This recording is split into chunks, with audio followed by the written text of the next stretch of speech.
Okay, we'll get started. I'll call on you in groups of two, and we'll start with Anthony Dasher, and we'll follow with Palmer Tomes. Hey, Xavier, good to see you for the first time. Yeah, good to see you too. I guess you just, first of all, I mean, it's obviously that Coach Luke has a lot of confidence in the way you're playing. Now you got the step right in for Warren when he got sick last week. Kind of where do you feel your own individual game to kind of take that next step to put you in the spot you're in right now? I kind of credit that to, everybody else on the O-line, helping me out, make sure I'm on top of my stuff. If it wasn't for them, they help build my confidence and make sure, I'm ready to play. And, obviously when my name's called, I got to be ready. Yeah, Xavier, wanted to ask about the move from tackle to guard. I feel like last time we saw you were playing tackle in the Peach Bowl, and it's not too often that you see a 6'7" guard. Mm-hmm. Yeah, so the transition to guard, I mean, obviously it took some getting used to at first, but I mean, I got to be ready to play wherever I'm needed to play. And I don't think height is an excuse. Last year we had Ben, who's about my height. And there was no excuse, Ben didn't have an excuse, so I got to just get in and play. If they needed me at center, man, I would learn how to play center and I would get in there at center. Okay, let's go to Seth Emerson and followed by Connor Riley. Xavier, you could probably answer this in a long version, so I know you want to keep it short, but how in Rhode Island, where exactly did you live? How did you get discovered? How did the word get out on you? What's new? Because there aren't many guys that come out of Rhode Island at all, and not many end up in the SEC. For sure. So I'm from a small town, West Warwick, Rhode Island. And I went to a school called Bishop Hendricken High School. It's an all boys private high school. And there, I didn't really start getting recruited until my junior year. I was always a track guy. I threw track. I thought that's what I was going to go to college for, is for throwing track. And my sophomore year, we had a senior by the name of Kwity Paye who committed to Michigan for DN. He just went first round in this past draft. And I think all of the college coaches coming to see him and coming to visit him, and his motivation for me, just seeing a big kid who had so much potential, and him pushing me helped mold my game and help me become a recruitable player. So when all these coaches were coming to visit him, they stopped and looked, who's this kid? And that's when I started building relationships with college coaches, going on visits and getting recruited. Thanks. Hey, Xavier, I wondered if you could take me back through last Saturday. Were you expecting to play? And then when your number ultimately does get called, how did you think you performed on the road at Tennessee? Yeah, so, I mean, obviously I always got to be ready to play. That's why we travel. Just always got to be ready when your name's called. How I played, I think I have a lot of things I need to work on and improve in my game. But I think my teammates around me helped me stay in the game, help keep me confident and cool and collected. Obviously, I missed a couple of things here and there, but that's all on me. That's about preparation and just being ready to step in. I think as a unit, I think we played well. We definitely all got a couple of things we need to work on, finishing and stuff. But I'm glad we went into that hostile environment and got some work done. Okay, let's go to Chip Towers, followed by Jake Rowe. Yes, I was just wondering, in the Tennessee game, did you expect to play that day, or was it? I know the flu was running through the team, and apparently that was an issue with Warren. It looked like he tried to go, and then you found yourself in there pretty quick. And then, if you don't mind, if you could talk to, there's coming to play in the SEC, and then there's the realities of playing in the SEC and a place like that. I just wonder. I'm sure when you left home, everybody's like, well, why aren't you starting, or why aren't you the star left tackle already? But can you share some of the realities and toil that come with trying to play these positions at this level? Yeah, I think a lot of people back home especially don't understand just like how competitive it is down here and how much talent there is just in the SEC in general. I know a lot of people wondering why I even, decided to go to the SEC. And it's really because this is the best place to grow as a player.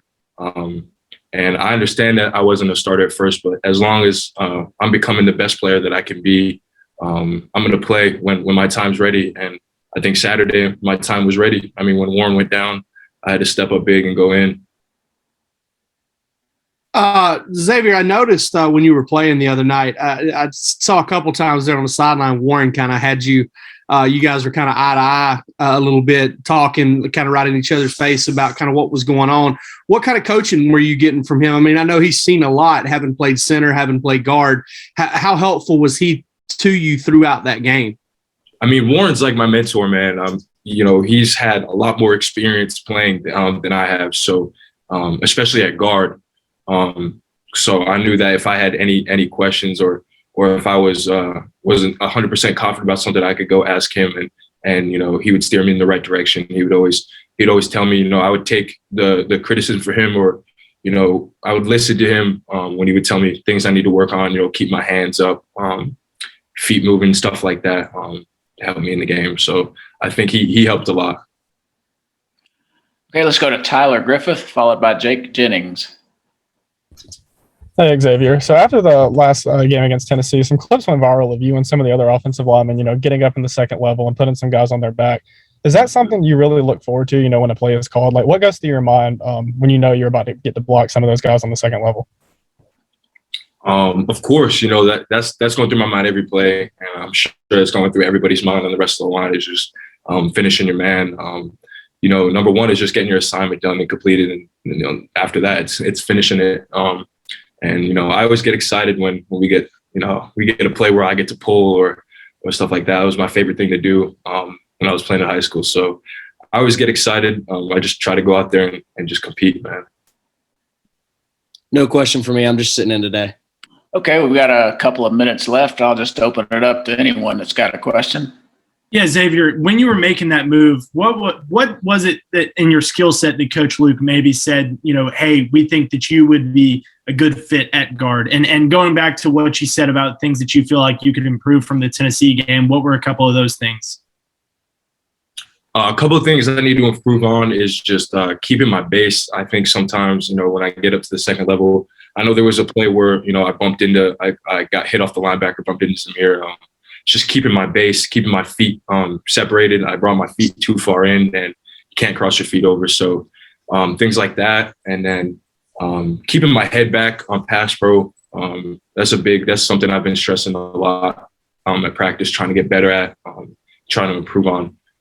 Moving into guard, really, I had never played guard before until this season. And, you know, when Tate went down against Clemson, you know, we had lost a guard then, and we needed more versatile players. So, you know, I had to step up. We were going to see who could play guard. I stepped up. I said I could play, and man, I've been at guard ever since. Xavier, can you speak to what it's like going up against Jalen, Jordan, Devontae, and how they compare, if at all, to anything you faced?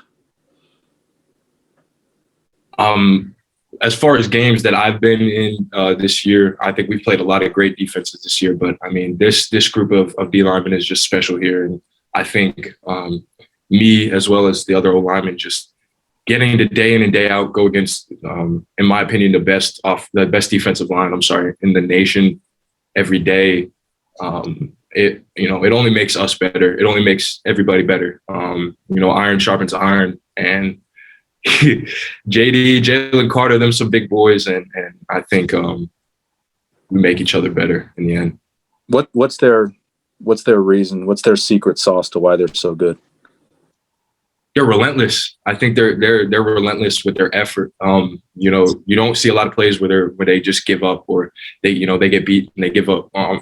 They finish, they cover down at practice, and it all translates to the games, and you can see it. Thanks. Hey, Xavier, in light of the recent viral clip, what is a Kirby Smart halftime speech like, and what is he really saying to you, those guys, before going out there in the second half? You know, I haven't really I heard much about the video. I haven't seen it. I just heard a little bit about it, but haven't been focused on it. I know Coach Smart, he just gets us motivated, man. Go. He wants us to go, punish them when we come out of halftime. So, or pregame even too. That's his job as a coach, just get everybody hyped up. So I think he does a great job of that. Got time for one more question. All right, Xavier, thanks for your time tonight. Appreciate it. Of course. Thank y'all.